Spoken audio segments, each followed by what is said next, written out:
681 3232. Calls cost £2 plus your network access charge. Or post your name and number to GB10 PO Box 8690 Derby DE1 9TT. UK only. Entrance must be 18 or over. Lines close at 6 p.m. on the 31st of January. Please check the closing time if listening or watching on demand. Good luck. Good Afternoon Britain isn't just about us. The wonderful thing about this programme is it's about everyone watching. It's an interactive programme. Well, there absolutely is something to see here, and we're going to be talking about it more. Whether it's breaking royal news, Will, please bring us up to date, or indeed a particularly punchy speech in the House of Commons. Very, very curious. We bring it to you live, and then we bring you live reaction as well. That's Good Afternoon Britain, weekdays from midday. Only on GB News, the People's Channel, Britain's news channel.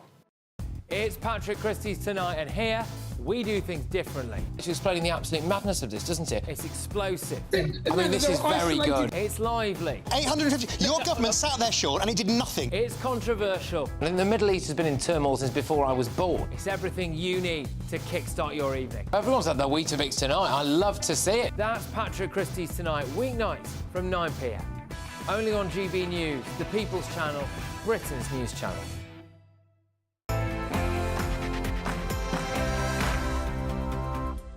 Hello, very, very good evening to you. Welcome to GBN Tonight with me, Martin Daubney. On tonight's show, a new mega poll suggests the Labour Party would lose its majority and nearly 200 seats if a general election was held today, with Reform UK dominating in the red wall. Are we in for a reform revolution in 2025? And the Labour Party says they want to diversify and decolonise the national curriculum.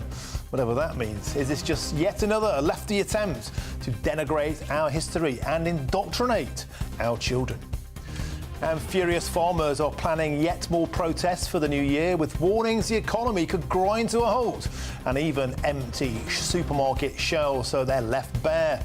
Is this the government reaping what it sows? And just when you thought Sir Keir Starmer could not be a worse negotiator, the Chagos Islands deal has just gotten a whole lot worse and a whole lot more expensive. All that and more on tonight's show, but first it's time for your headlines, and here's Tatiana Sanchez.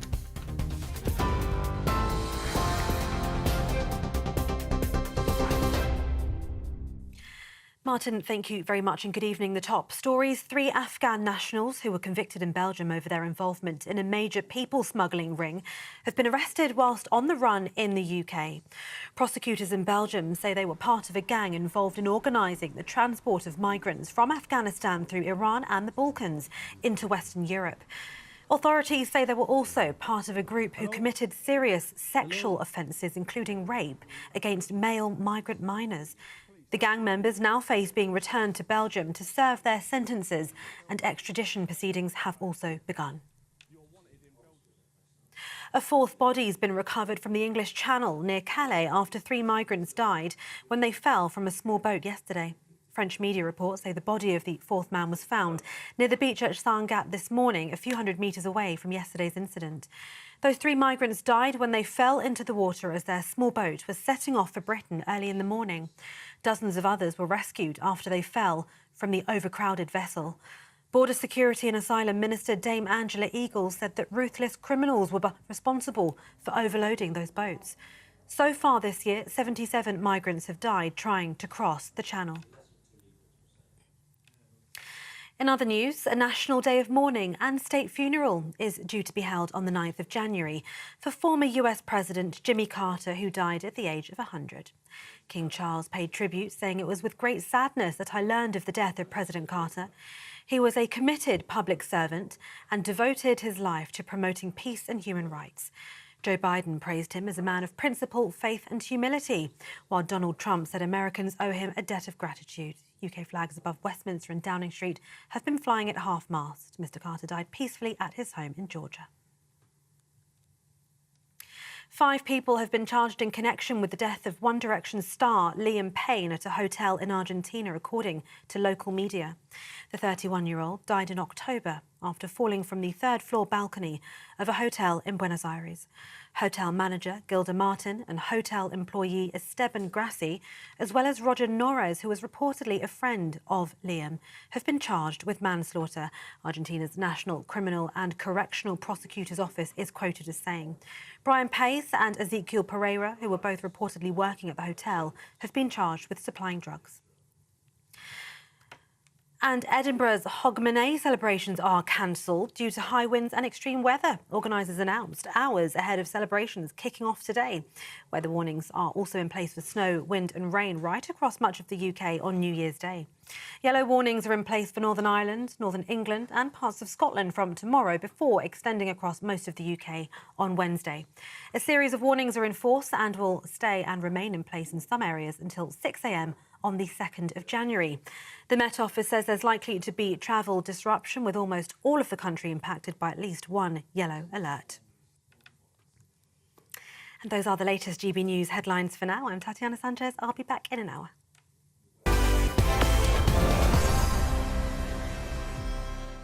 Thank you, Tatiana. Now, welcome back to GBN Tonight with me, Martin Daubney. And it's beginning to look a lot like a dismal new year for the Labour government, because a shocking new poll has Sir Keir Starmer's government losing an astonishing 200 seats at the next general election if it were to be held today. And we could even see major cabinet casualties with the likes of Angela Rayner, Yvette Cooper and Ed Miliband losing to Reform, and Wes Streeting, the Health Secretary, possibly losing their seats to a pro-Gaza independent. And that would mean that Nigel Farage's Reform UK would emerge as the third largest parliamentary party. With another 4 years to go until the next general election, can Labour turn it around? Well, joining me now to discuss this is the Associate Director of More in Common, which is a firm that's conducted this mega poll, Conleth Burns. Conleth, welcome to the show. It's been a torrid 6 months for the Labour Party, but this really was the Christmas present that Sir Keir Starmer did not want. Some disastrous figures and some big name casualties if this goes through. Tell us more. Well, the main story, Martin, out of this, as you've said, is the real drop in support for Labour since that historic victory in July. They're now projected to lose around 200 seats in our polling. And there's really a few reasons why this has happened. As you mentioned there already, the momentum of Reform UK is really having a bit major effect here, and they're the party with the momentum at the minute, predicted to gain around 67 seats in this poll. The Conservative Recovery in the Conservative Heartlands predicted to gain around 101 seats based on their baseline in July. That's mainly limited to their former Heartlands, where Labour won seats for the first time. And then the third area where Labour are being punished by voters is in Scotland as well. The SNP are set to gain 28 seats there and bring up to about 37 seats in Scotland. That's not as good as their historic victory in 2019, but it's a major recovery. And those three main areas are where Labour are likely to lose support over the course of the Parliament, and the challenge to Starmer and the government is to turn that around. And Conleth, with the Conservative Party in the last general election, the conversation was there's no such thing as a safe seat. And of course, ministers tend to get put in the safest of safe seats. And that's why when you see the roll call of people who could bite the bullet, Angela Rayner, Ed Miliband, Wes Streeting, Yvette Cooper, Lisa Nandy, Bridget Phillipson and Jonathan Reynolds and Pat McFadden. This is the top brass. This is the elite of the Labour Party. It shows that politics is so volatile, literally nobody seems safe. Yeah, and that's absolutely right. And I mean, there's 4.5 years to go until the next general election. President Trump is likely to become president and finish being president before we have a general election again in the UK. So there is a bit of time. But the current picture is not suggesting any safe seats for many members of the cabinet. And actually, the more interesting story from all of this, the bigger story here, is the fragmentation of British politics, but also the marginality. 271 of these seats are predicted to be won on with the winning candidate winning less than a third of the vote. And now that's not normal in a first-past-the-post system. It's more likely to be seen on the continent with PR systems, but with first-past-the-post systems, we're more likely to have larger, normally it's likely to have larger majorities in each constituency. And so that shows the fragmentation of British politics, but also a real challenge for our electoral system more broadly. Conor, do you think that we might be at something which we haven't seen in, over 100 years, and that is first past the post seems to be a barrier to any insurgent party? No one has yet successfully broken through in anywhere like big enough numbers to overturn majorities, let alone to achieve their own majority. But with this volatility, with there being so many voters who sat on their sofas at the last election, with potentially millions of dollars coming in from Elon Musk to get new people to vote, to get young people to vote, do you think something historic could happen? Do you think there could be that tipping point where we see something fresh breaking through? Well, I think we're already seeing something fresh breaking through. In this prediction that we're doing here, there are 5 parties that have more than 30 seats projected in this polling that's been done over the last 6 weeks or so. So within the current rules of the current system, and there are insurgent parties breaking through. The challenge will be on forming a government. When you look at those numbers, even to try and get a majority for the Labour Party, if they want to continue in office after the next election, it's going to require a 5-party coalition really to get anywhere, with votes from the Liberal Democrats, from the SNP, from the Greens, from Independents. So, there's a huge number of people, and that's not what we're used to in this country. It's more common in other countries, but it's not what we're used to here. And so the challenge will be, if the election produces that result, then where do we go after that if it's very hard to actually form a government after the next election? Well, it's a huge talking point. It's certainly put the cat amongst the pigeons, and potentially a nightmare for Christmas there for the Labour Party. Conor Burns, the Associate Director of More in Common, thank you very much. An excellent poll that's kept us busy this Christmas. Thank you. Now, joining me now to discuss this in the studio is my panel, my wonderful panel, Dwayne Towler, former Reform UK spokesman, and Nigel Nelson, GB News' senior political commentator. Nigel, I'm going to start with you. As I just said there, it's been a terrible 6 months for the Labour Party, has to be said. I don't recall anything going particularly well for them. And the bellwether seems to be that people have seen the first 6 months of the Labour Party.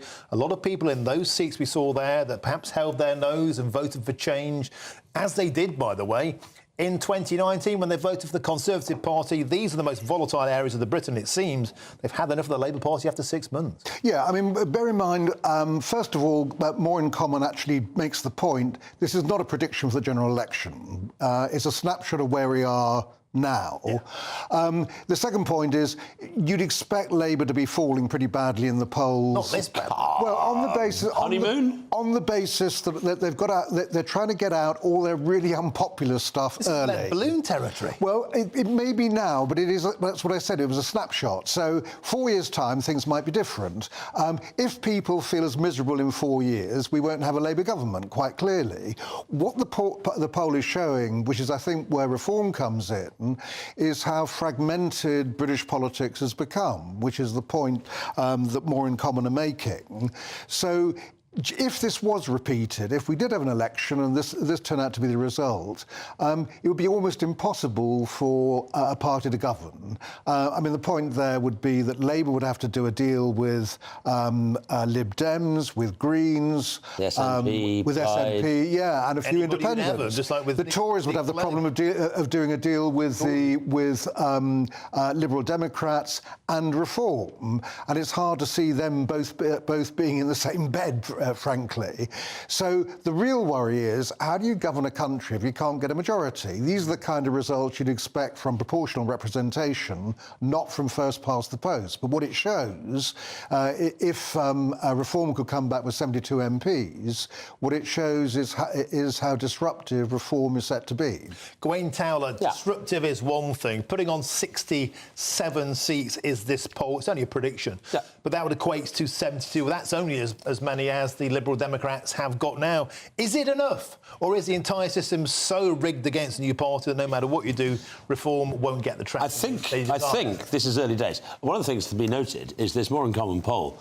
The polling was done on the 16th of December. Now, since then, the traction between Reform and the Conservative Party has been constant and all in one direction. I would think if you did the same massive poll now, you'd have slightly different numbers. And what Luke Trill, the director of More in Common, and Conleth was saying earlier is that, one, this is only a snapshot. It's so far away from the election, it doesn't really matter to that extent. But a third of seats have less than 5% majority.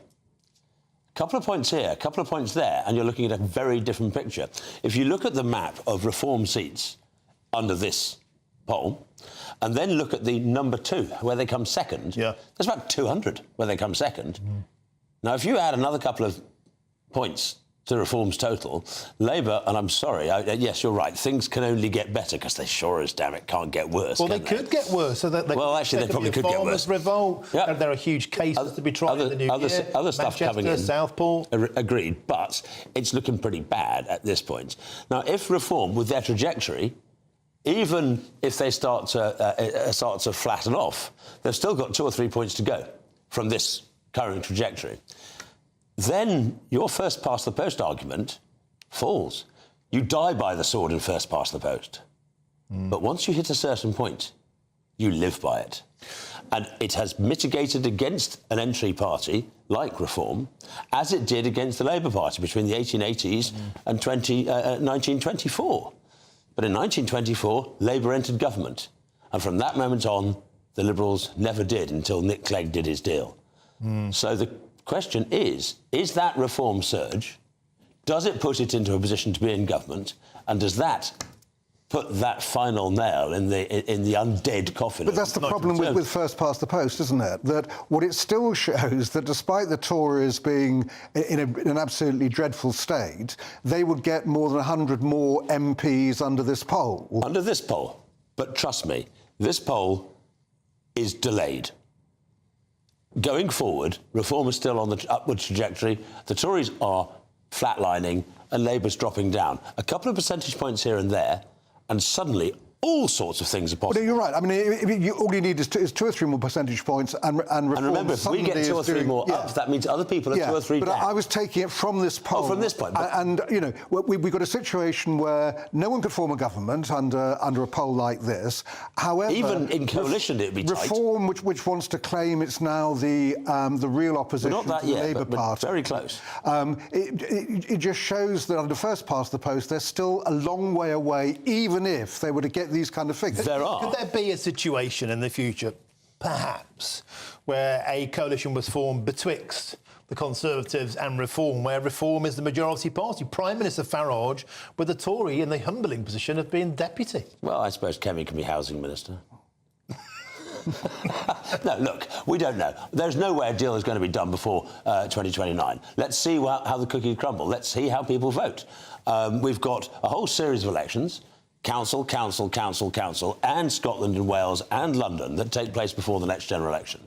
Now, if Reform are capable of doing is if we are good enough, if we present ourselves effectively, and we start to not just do well in the polls, but actually do well in elections, then all bets are off. Okay. I think it's entirely possible that you go into after the next election with a Reform, possibly Conservative coalition, but with Reform as the senior partner, yes. OK, all bets to play for. Thank you very much, Gawain Towler, Nigel Nelson. Stick with us.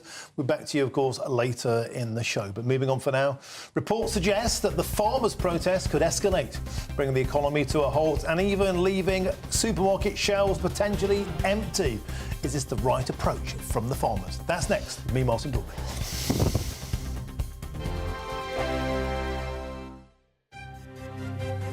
GB News Breakfast. Every day from 6 a.m. What do you think? Morning. I think we have failed young drivers as a society, and we need to train them better and train them earlier. I think that the idea of stopping them carrying passengers for 6 months is a good idea because you've got peer pressure within a car.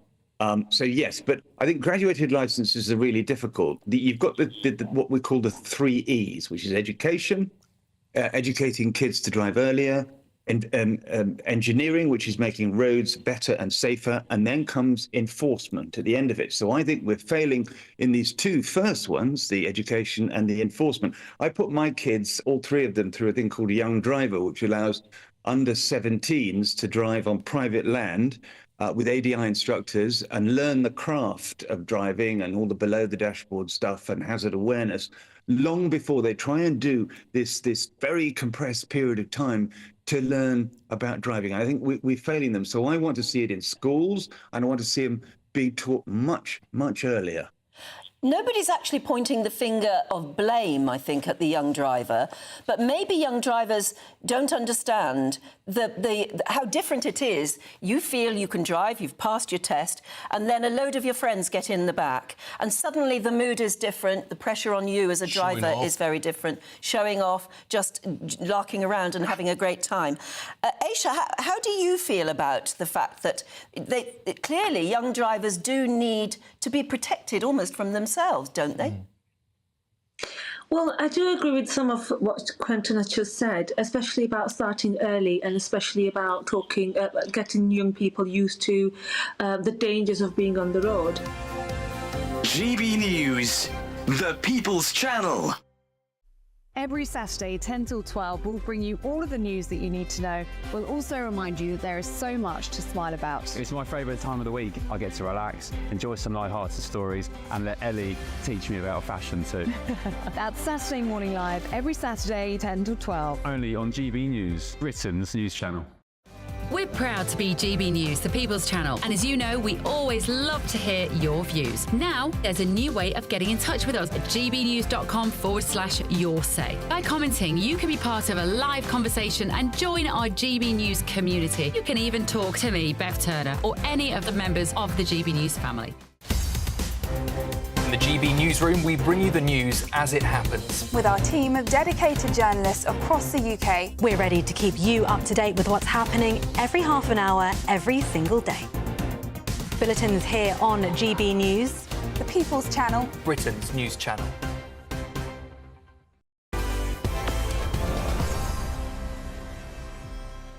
Welcome back to GBN Tonight with me, Martin Daubney. Now, there are reports tonight that farmers could be preparing to block supermarket distribution centres with tractors as the row over the government's inheritance tax raid intensifies. And the protest could take place as soon as mid-January. In fact, I heard today from one of the organisers, as soon as January the 10th. Indeed, there are warnings tonight that the protests could increase prices for Brits.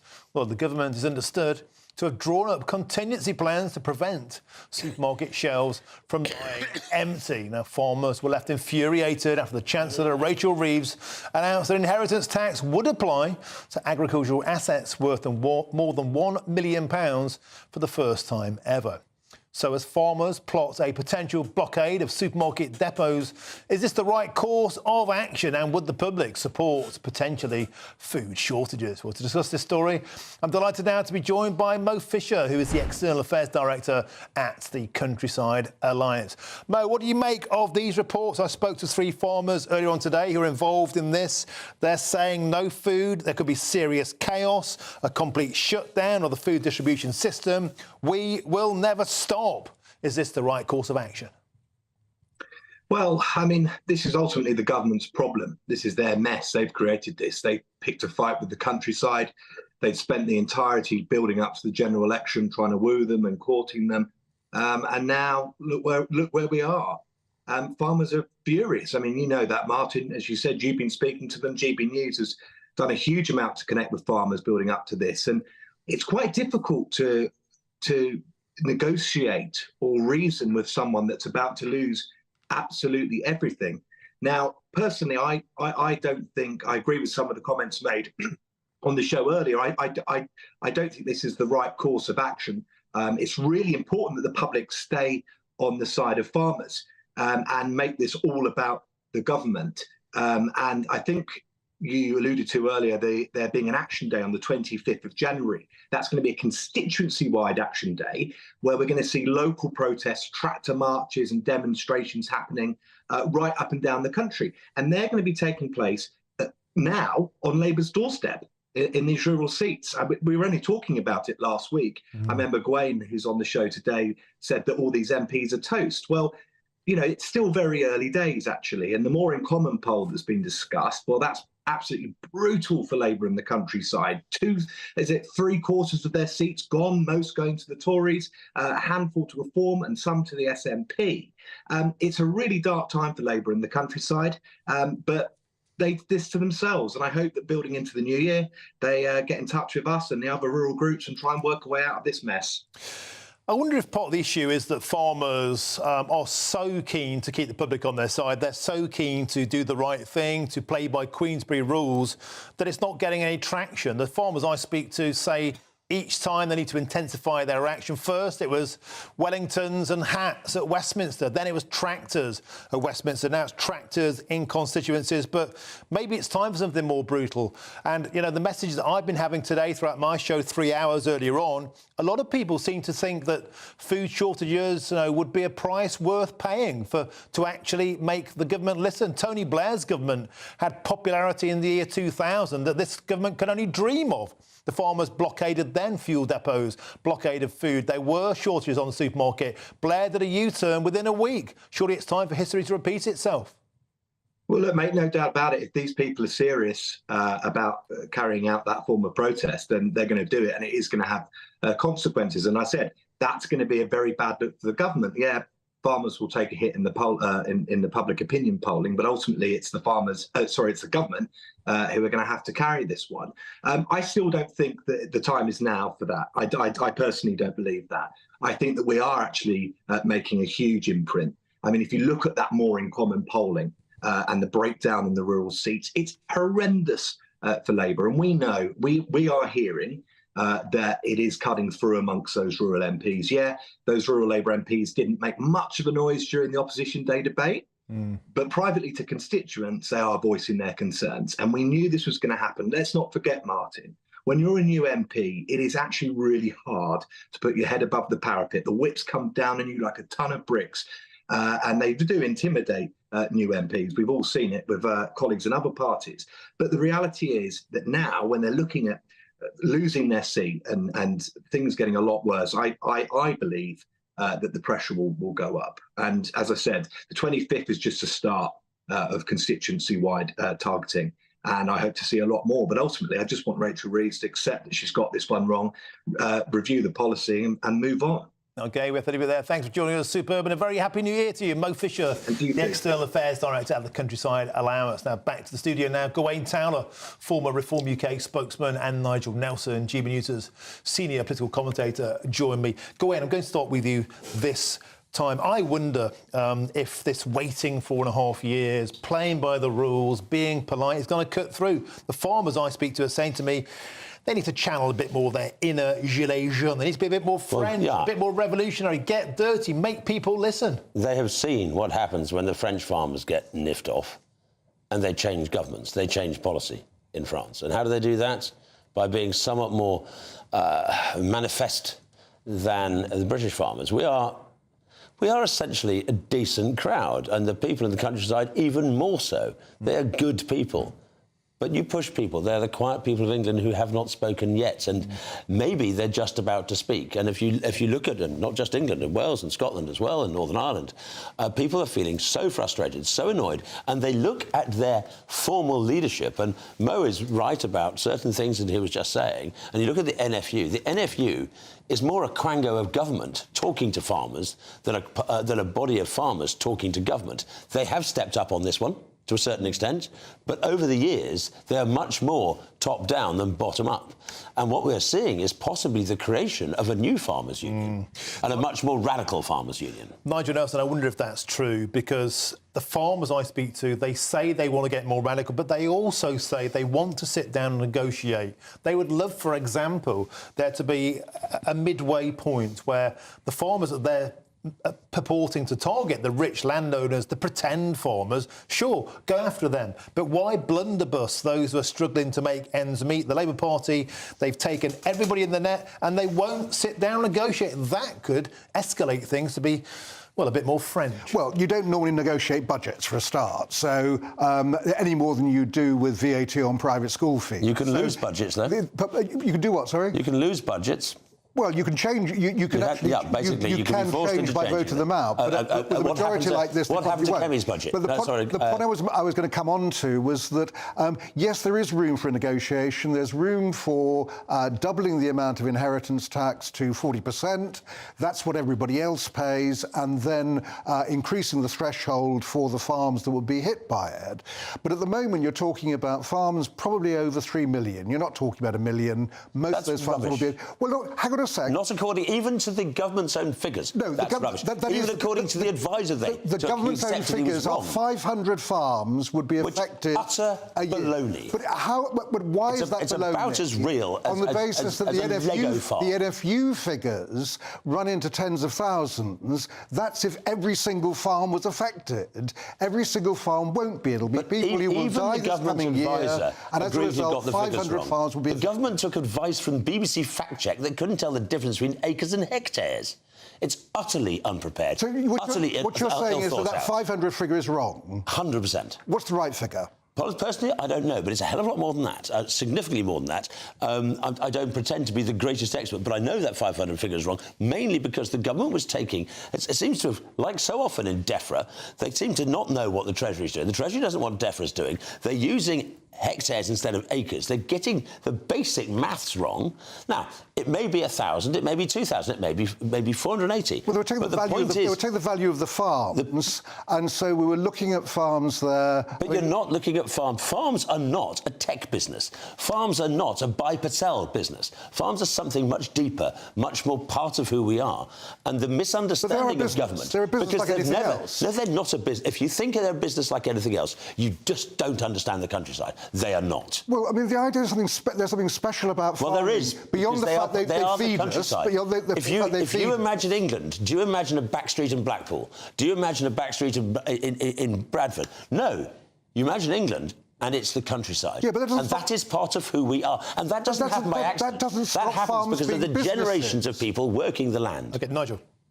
It doesn't stop farms being businesses. They're more than just businesses. At the moment, what they're being given is 20% VAT, probably over £3 million.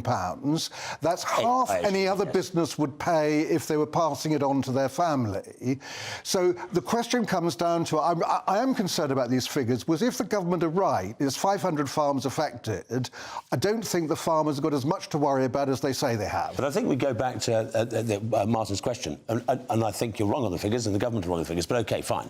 But if you go back to what Martin was saying, do they start to step up and become more French about things?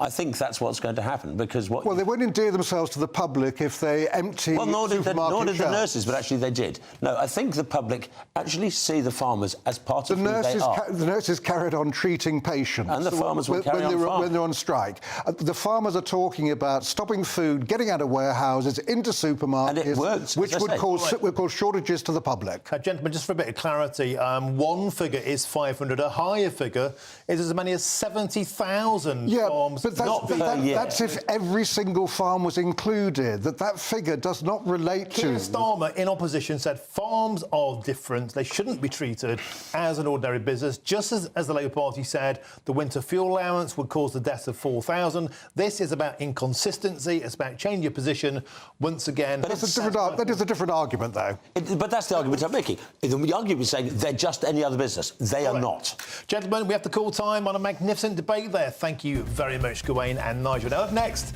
the Education Secretary, Bridget Phillipson, is plotting to diversify the national curriculum, whatever that means. Plotting? We'll have Hello there, good evening. Welcome to your GB News weather update from the Met Office. As we head towards the New Year's period, it's likely to be unsettled, outbreaks of rain and some strong winds too, with multiple Met Office warnings already in force, so do keep an eye on those if you're travelling around for any festivities. But otherwise, this evening we've got a warm front moving into cold air, so not only bringing outbreaks of rain, but also some snow across parts of Scotland, mainly across hills, but we could also see some flurries to lower levels too. And these outbreaks of rain slowly edging their way into parts of Northern Ireland, through into the Scottish borders. It's going to be quite heavy and persistent at times, so a very wet wet morning to start New Year's Eve. Elsewhere, it's going to be largely dry, plenty of cloud around there and perhaps some drizzly spots across hilly areas. And for New Year's Eve itself, likely to be a very unsettled day, particularly across Scotland, where we are expecting those heavy and persistent outbreaks of rain, some quite blustery winds, particularly around exposed coasts too, and also snow, particularly across the north of Scotland and Shetland Island as well. And also a very wet start across Northern Ireland, northern parts of England. Once again, heavy and persistent outbreaks of rain at times. But elsewhere, largely dry, though it is going to be a rather windy day on offer, particularly in northern areas under all that cloud and rain as it slowly edges its way towards the southeast, eventually clearing parts of Scotland, allowing some brighter spells to develop, but still very windy here and still plenty of blustery showers on offer by the afternoon. Once again, there's a chance these could be falling as snow at times too. Now, by the afternoon, outbreaks of rain generally across northern parts of Wales, northern parts of England, the driest of the weather likely across the far south and southeast. And then for New Year's Day itself, once again very unsettled. Further outbreaks of rain, this slowly once again edging its way towards central and southern parts of the UK. Largely dry to the north of this, though plenty of blustery showers moving through, once again falling as snow at times, and it is going to be feeling cold and remaining cold for the end of the week also. Bye for now. Good Afternoon Britain isn't just about us. The wonderful thing about this programme is it's about everyone watching. It's an interactive programme. Well, there absolutely is something to see here, and we're going to be talking about it more. Whether it's breaking royal news, Will, please bring us up to date. Or indeed a particularly punchy speech in the House of Commons. Very, very curious. We bring it to you live, and then we bring you live reaction as well. That's Good Afternoon Britain, weekdays from midday. Only on GB News, the People's Channel, Britain's news channel.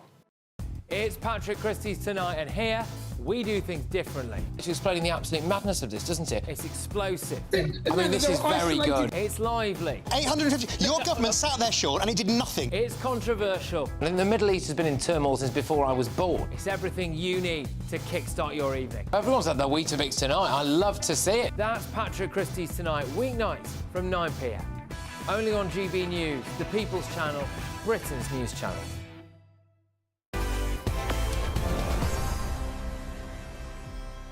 Welcome back to a very lively episode of GBN Tonight with me, Martin Daubney. Now, the national curriculum is set to be made even more diverse under brand new plans to refresh what is currently taught in schools. And the government has pledged to breathe new life into what they're calling the UK's outdated system. And it follows on from earlier in the year, of course, when the government dropped plans to stop teachers politicising how they taught the British Empire and, of course, slavery. Is this a form of inclusive education, or is it just plain political indoctrination? Well, that's the question I'm going to pose now to Mark Lehane, the executive head teacher at the Wootton Academy Trust and the former special advisor to the Department of Education. Mark, it's been way too long, my friend. Merry Christmas and a very, very happy New Year to you. Look, there's a fine line between education and indoctrination. Do these new tweaks cross that line? Is this simply socialist brainwashing? Well, we've got to wait and see what the review of the national curriculum comes up with first. There's some really good people working on it, actually, some people I know who I really trust, and I think have got kids' best interests at heart. So let's wait and see what comes out. What we do know for sure already, though, is there's a lot of vested interest and activist groups that have been really keen to get their personal agenda into the national curriculum. And I think something that your viewers really need to be aware of is something else that this government are planning to do, is to force all state schools to follow the national curriculum for the first time. Because ever since the national curriculum has been brought in back in 1988, independent state schools, academies, free schools, or city technology colleges and schools like that before, they didn't have to follow the national curriculum. They had freedom to deviate from it if they thought that was the best thing for their kids. This government have announced that there's going to be a law they're going to pass that will not only update this national curriculum to make it more diverse, but will force all state schools to follow it, whether you like it or not. And Mark, the thing that surprises me about this, my kids are aged 10 and 15. I see their curriculum. I go into their schools. It couldn't be more woke if it tried.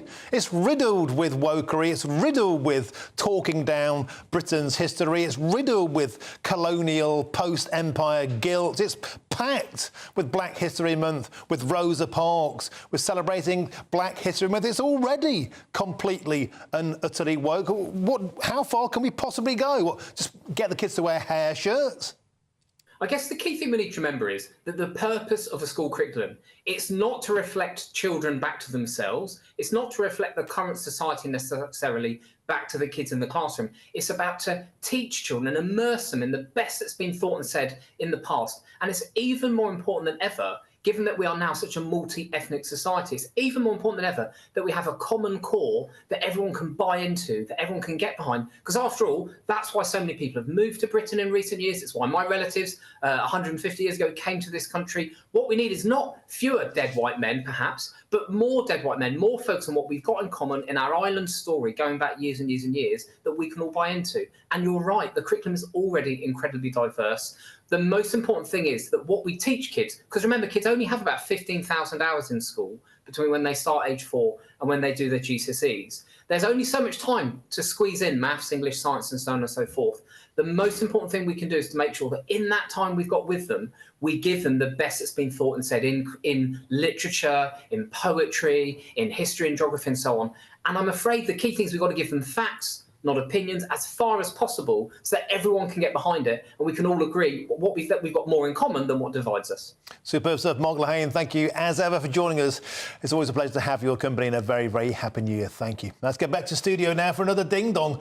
I'm joined by Gawain Towler, former Reform UK spokesman, and Nigel Nelson, GB News' senior political commentator. Gawain, Rupert Lowe is one of the MPs who stepped up and he's acted on this, saying it's truly and genuinely sickening. This is a deliberate attempt to indoctrinate young British boys and girls with the woke poison that is infected to society. And he's saying there's going to be one hell of a political, bitter fight on. This is something that Reform certainly seems to be digging their heels on.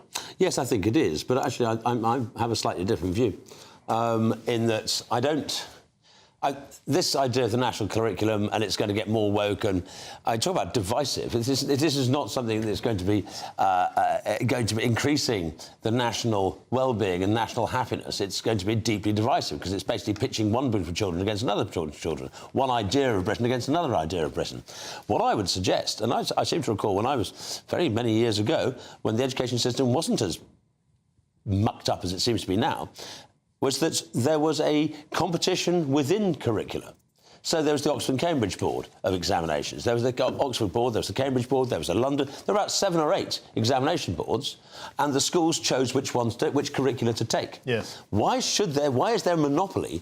Because having a monopoly, just a single national curriculum, what that does gives the government enormous power over how children are taught, rather than allowing head teachers and form teachers decide which curricula to teach their children. And Nigel Nelson, therein lies the rub, the centralised woke indoctrination. Why on earth are unions, we've got today the National Association of Head Teachers chipping in, it must be more diverse. All sorts of unions all over the shop are saying that we are monocultural. Well, Britain largely is. Britain is still a majority white country, and basically what they 75% white. What they basically mean is let's teach more about diversity, which means let's teach less about white people, or in fact, let's teach more about the bad things that the British Empire did. Why are they politicising education? Teach kids, how to think.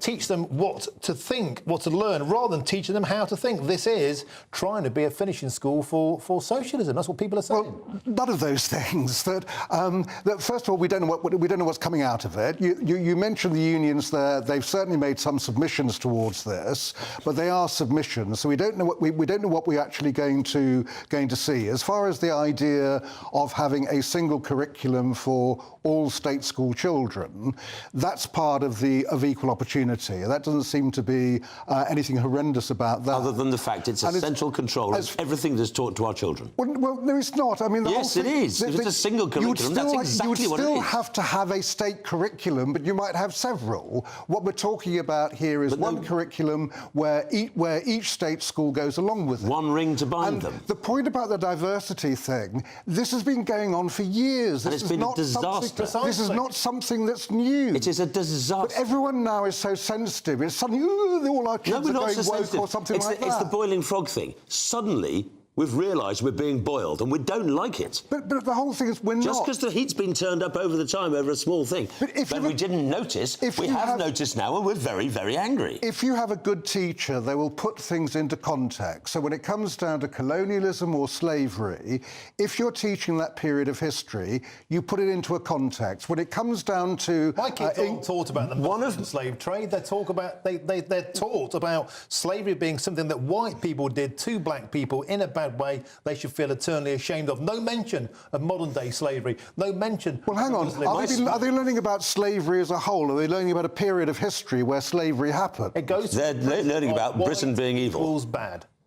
It does. Well, I mean, slavery is bad. I mean, of course it's bad, but so is the current slavery that's going on in Central Africa. I know, but... So is the current... but that's not mentioned. What is mentioned is a series of period of history where Britain is accused. You're teaching a period of history, and... But it's not just that. It's not just that. It's taught in English. It's taught in mathematics. We've got to decolonialise mathematics these days. How on earth do you decolonialise 2 + 2 = 4? I don't know how that happens. I have no idea where decolonising mathematics would come in. Bizarre, but it's what's going on. I can see where it would come with history. Because facts are wrong. If you're talking about history, if you put it all into context, that's what I'm talking about with a good teacher, then yes, you would talk about colonialism, you would talk about the good things that we did with our empire and the bad things. You put the whole thing in context. Slavery, as an example, would be a bad thing that we did. OK, gentlemen, we have the call time again on yet another fabulous ding-dong. Thank you very much. Now, with 2025 just around the corner, today at GB News, we're saying thank you, and we're sending our viewers a very special message. Thank you, Britain. Thank you for watching. Thank you for listening. Thanks for subscribing. Thank you for your support. It's you that make us the People's Channel. As we reflect on our journey so far, we're filled with immense gratitude. You mean the world to us. We couldn't have reached this point without you. As a very special thank you, we are giving you the chance to win one of 50 GB News thank you boxes. They're worth £50 each. For full terms and conditions, and to enter, just go to gbnews.com/thank you.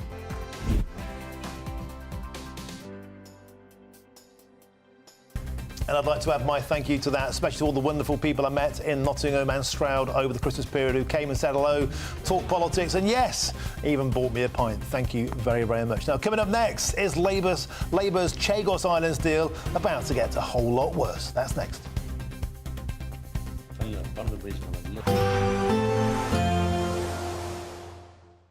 Dinner under the stars tonight? That reminds me of our travel insurance. You mean All Clear Skies? All Clear Travel Insurance sponsors GB News Travel Destinations Forecast. Hello there. Conditions slowly improving across the far east of the Mediterranean, but the risk of showers across southern parts of Spain over the next 24 hours. Low pressure starting to pull away, but still the risk of some heavy showers for Cyprus, but generally dry across Greece, across into Italy. Sunny spells here, temperatures around average for the time of year, but the risk of some showers across southern Spain, and generally dry as well towards Tenerife there, reaching 20 Celsius. Generally dry for the next few days, best of the sunshine towards eastern parts. See you. All Clear Travel Insurance sponsors GB News Travel Destinations Forecast. This is GB News, Britain's news channel. Love a bit of baking and share some hot tips. We're delighted to be joined by our baking extraordinaire, Matty Edgell, who won Great British Bake Off last year. Woo! Welcome. Congratulations as well. I'm sure you're sick of being congratulated. And there's a nice reminder. No, you like all the glory. Yeah. What was it like winning the Great British Bake Off? What's last year been like for you? Winning I was not expecting to win at any point until they said my name. You're a very humble nice guy. Surprise. No, really? In touch with reality. Yeah, no, I wasn't. Was it quite a close race throughout then? Yeah, I considered myself the underdog throughout. I think the first week I turned around after the showstopper and kind of saw how good everyone was, and then looked at mine and thought, how have I got here? And that kind of theme followed through. But then that surely like an underdog. You on. Yeah, it did. Actually, I'm going to get better throughout this. Yeah, I think it made me kind of like really tune into the feedback that they was giving me and trying to embed that throughout. So that's probably why. Could you feel yourself improving as the series went on? Definitely, and I think also, like, kind of simultaneously, my confidence improved at the same time, and then that, like, little bit of belief in myself probably helped out as well. What was your strength? Biscuits, cake, bread. I think cake's my strength. I think cake, typically, if you start baking, that's probably where you start, isn't it? So that was what I knew most. How did you start baking? I've been asked this so many times since... You don't know? I attribute it to my nan. But, yeah, I would say... I think most people probably attribute it to, like, a grandparent or something that they maybe done with, like, their parents when they was growing up. So that's... I'll give it to my nan. Or the major lockdown baking boom. Yeah, banana bread. Everybody... All over the place, isn't it? It's good. Yeah, it's really good. I love a banana bread, even now. GB News, the People's Channel. I'm Christopher Hope. From pop stars to politicians, I'll interview anybody in a pub who's got a political opinion. Join me every Friday on Spotify, Apple Podcasts, YouTube or gbnews.com, or wherever you get your podcasts.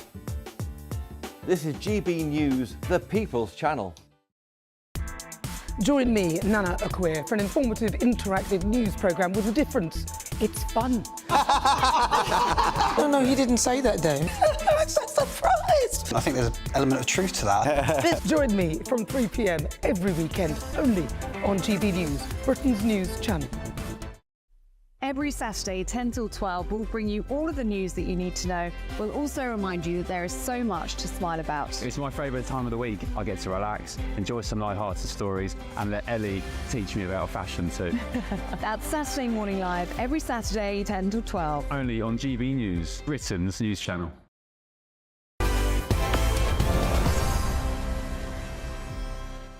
Welcome back to GBN Tonight with me, Martin Daubney. Now, Britain has been asked to pay up billions of pounds of taxpayers' cash as part of the deal to hand back the Chagos Islands to Mauritius. It has today been revealed. Talks have stalled over the 99-year lease of a crucial Anglo-American airbase on the island, which sources have suggested that Mauritius is demanding an astonishing £800 million a year every year, as well as asking for billions in reparations on top. Now, this comes as Sir Keir Starmer is facing calls to abandon his surrender of the islands after the Mauritian government rejected yet another proposed deal last week. Well, to discuss this, I'm now delighted to be joined in the studio by the former British Army spokesperson, Major Mike Shearer. Mike, Merry Christmas, Happy New Year. My question to you is quite simple. Nobody really wants this deal, it seems, apart from the Labour Party. Donald Trump's against it, Nigel Farage is against it. Now the Prime Minister of Mauritius is against it because he wants a stupendous amount of money. Do you think that this could be what sinks this deal? It's too expensive, and strategically, Donald Trump doesn't want it. It actually might help this deal get torpedoed. It is ridiculous. I mean, there's a whole strategic military piece that goes with it, but let's just talk about the catastrophic failure of statecraft here. We have a delinquent government, a delinquent prime minister who is giving away territory that we took over 200 years or so ago. Let's not forget that in 1793, that no one lived in these islands. We took them at the end of the Napoleonic Wars as a result of the Paris Treaty. Within 21 years of taking them from the French, who had colonised them with slaves, by the way, it was the British that immediately gave them their freedom. And although they continued to work on the Chagos Islands in coconut plantations, they became contractors and not slaves. So you can see why the Chagosians are rather keen, actually, that they stay British. So just on that humanitarian piece alone, why would you give them away? And by the way, give them to Mauritius, who have never owned them. It was the British who administered them from Mauritius, not Mauritians, the British. The Chagosians would love a referendum on this. They'd love to vote to remain a part of the United Kingdom. It's unlikely they'll get that. Do you think now, though, that this might give Sir Keir Starmer the chance to wriggle off the hook? It's too expensive, and strategically, Trump won't stand for it anyway. It might go down the tubes. Well, look, I'd be happy for him to have this little win and wriggle off that hook, if that's what it takes. But as I said at the very beginning there are strategic requirements here. And let's not forget that China are waiting in the wings. They would dearly love and they have cozied up quite nicely, by the way, to Mauritius. They would dearly love to get a foothold on one of those islands. Of course they would. But as you said, I cannot see Donald Trump allowing that to happen. This is the time for the Prime Minister to waken up and smell the coffee. Thank you. We have to leave it there. Thanks for joining us, Major Mike Shearer. Now then, State of the Nation is up next, and somebody you're going to be seeing a lot more of this year is Matt Goodwin, who's stepping up your presenting performances. So can you tell us, Matt, a little bit about what's on tonight's menu and, more to the point, what you want to bring to the GB News viewers over your term as a presenter? Well, thanks, Martin, first of all, and thanks to everybody tuning in. We've got a great set of stories tonight. I mean, some really worrying stories, actually, too. We've got the illegal migration crisis, some numbers over the Christmas period that are absolutely mind-boggling. Labour is not getting to grips with this crisis. I want to say exactly why I think Labour's disconnecting. We're going to look a bit more closely at this curriculum story, how Labour's essentially trying to, I think, politicise the teaching of our children in schools and universities. We've got a leading expert who's going to be talking to us about what's going on there. We're going to be talking about Elon Musk saying actually why he feels that people are no longer investing in UK PLC. And then this question about, are we about to see these radical extreme Islamists return to the UK from Syria? We need to be all over this going forward. So I'm really excited. It's great to be on the channel. As you said earlier on, it's great to be part of this community. I mean, like you, I go out and I see people on trains and buses, and we are part of a GB News community, a GB News family, so I'm really looking forward to it. Do you think something I saw at the weekend about Kemi Badenoch being a bit annoyed that perhaps Nigel Farage is getting more of a platform? Kemi, if you're watching, we'd love to have you on the show. Matt Goodwin would love, adore to have Kemi Badenoch on your show. I would debate anybody and everybody in British politics, but what she's making as well is a really serious point. What is this? What is this channel? It's part of a new media ecosystem, an alternative media ecosystem to the established consensus that I would argue is imposed on us by legacy media, legacy institutions. And people are now recognising the power of this. And that's what Kemi Badenoch and others are recognising, the power that actually this channel now has. So what a time to be on it. What a time to be talking with people and debating with people. Super. So that's State of the Nation with Matt Goodwin. That's coming up next. I'll be back tomorrow. Actually, no, I won't. I've got tomorrow off, but I'll be back on New Year's Day, 3 p.m. Have a fantastic New Year's. Very best of British. But first, here is your weather. Next, State of the Nation.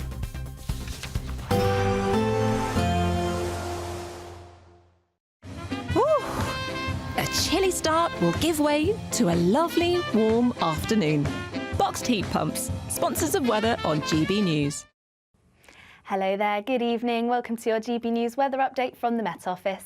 As we head towards the New Year's period, it's likely to be unsettled, outbreaks of rain and some strong winds too, with multiple Met Office warnings already in force, so do keep an eye on those if you're travelling around for any festivities. But otherwise, this evening we've got a warm front moving into cold air, so not only bringing outbreaks of rain, but also some snow across parts of Scotland, mainly across hills, but we could also see some flurries to lower levels too. And these outbreaks of rain slowly edging their way into parts of Northern Ireland, through into the Scottish borders. It's going to be quite heavy and persistent at times, so a very wet morning to start New Year's Eve. Elsewhere, it's going to be largely dry, plenty of cloud around there and perhaps some drizzly spots across hilly areas.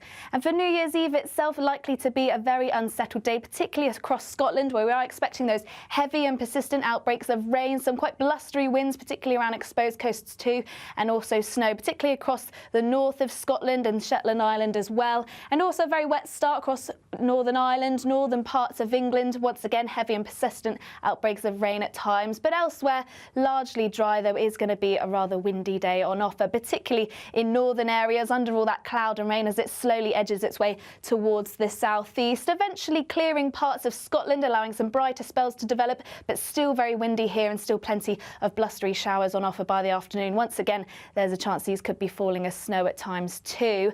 Now by the afternoon, outbreaks of rain generally across northern parts of Wales, northern parts of England, the driest of the weather likely across the far south and southeast. And then for New Year's Day itself, once again very unsettled. Further outbreaks of rain, this slowly once again edging its way towards central and southern parts of the UK. Largely dry to the north of this, though plenty of blustery showers moving through, once again falling as snow at times, and it is going to be feeling cold and remaining cold for the end of the week also. Bye for now. A nice bright morning will generate a lovely warm day, right through to the evening. Boxed Solar, sponsors of weather on GB News. You could be joining the Great British Giveaway list of winners with your chance to grab a fantastic £50,000 in tax-free cash. My name is Cliff. And my name is Julie, and we won 25,000. I'd say don't hesitate, do it. If you're not